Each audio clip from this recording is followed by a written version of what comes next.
Hi, you guys. This is Paul Coover. Um, I wanted to mention that I was well acquainted with the fake news. Everybody's heard of fake news before, but the way I run across it was when I started having this little dog chasing around in my yard, chasing things, and I got pictures of the things, and I was amazed by what I was seeing, and I've told science about it, told Caltech, JPL, tried to contact NASA, tried to talk to different people, and anyway, this is what my dog was finding. She'd run up to this thing and stopped, and she'd turn around looking at me. I take the picture in the total darkness. This is color reversal, and she's like looking at me like, "What should I do with it now? I got one. What do I do with it? I don't know what to do with it, Odessa. I really don't." But these things, I got some pictures of them by accident, and the next night I went out and I took this picture just on a hunch. I thought it was nothing, but I went outside and took a picture of this on a hunch. And look at that one.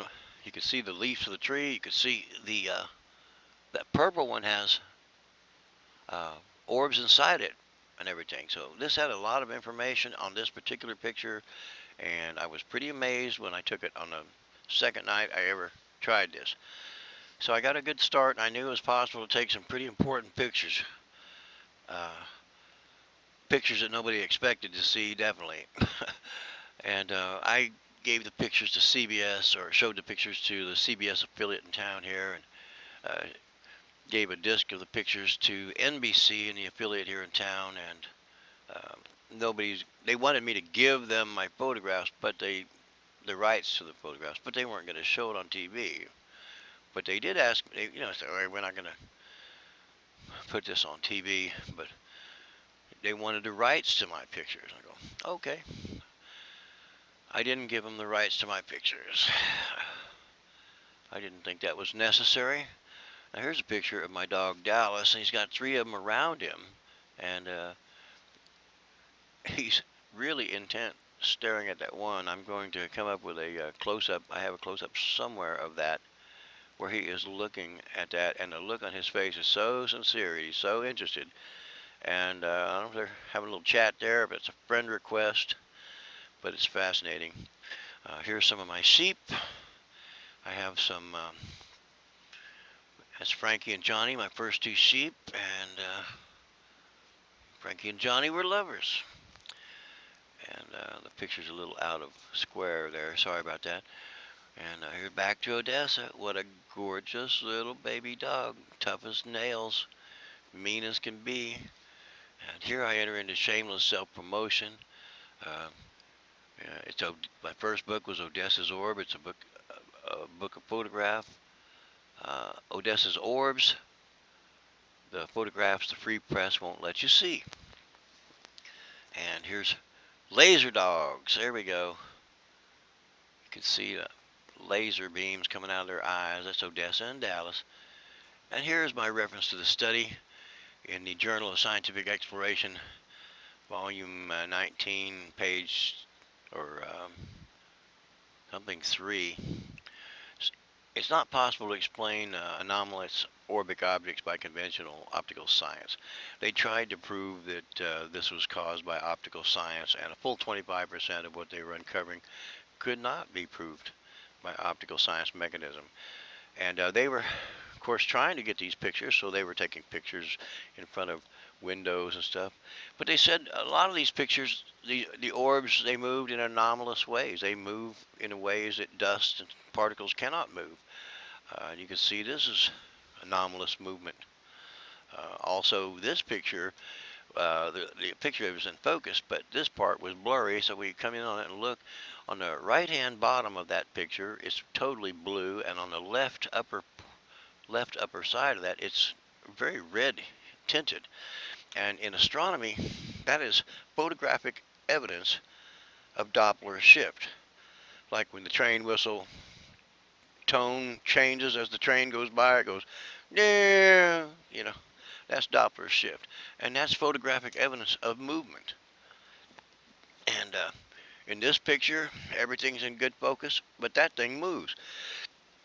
That thing is blurry. Well, what's going on there? In 1/60th of a second, that's 1 in 60, 1/60th of a second, um, that thing is already moving. It's taken off. I've surprised it in the dark, and it don't like this flash, and it's moving off.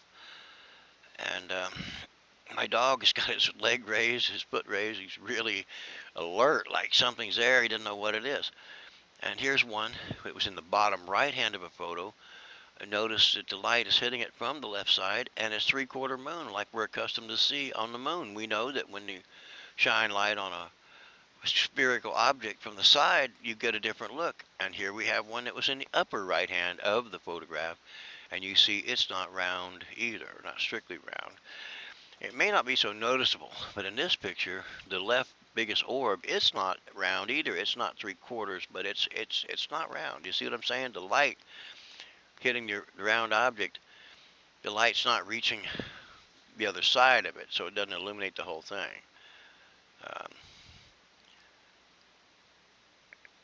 This next picture, the lit orb by the Paul Coover sign is obvious to everyone, but look closely at the very left of that picture. There's half of a big orb showing, and you can see right through it. And that's the way they look in daylight. If you're fortunate enough to see one, you can see it looks like some blue vein looking things running through it.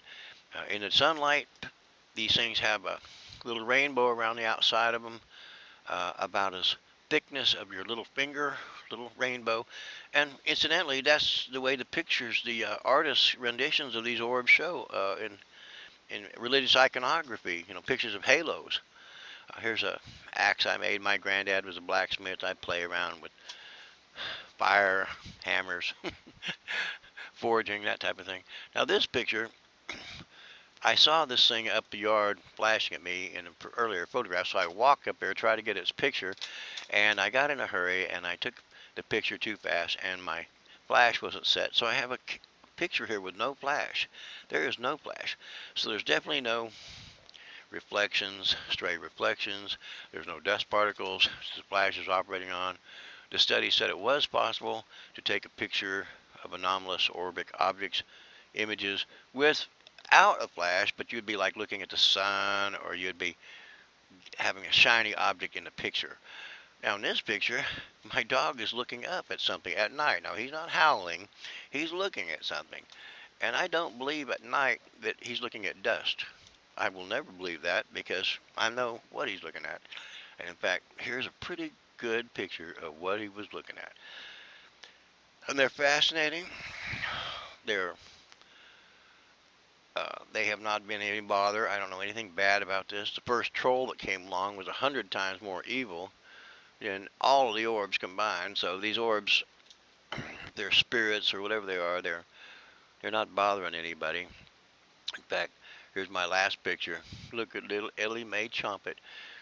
Odessa found her in a wood pile, and I found her and grabbed her, and she bit me real hard, and I thought, hey, she's not going to be able to bite me. I got such tough hands, and then she regrouped and moved a little bit and bit the hell out of me. She's a tough one. All right, you guys, that's it. Have fun.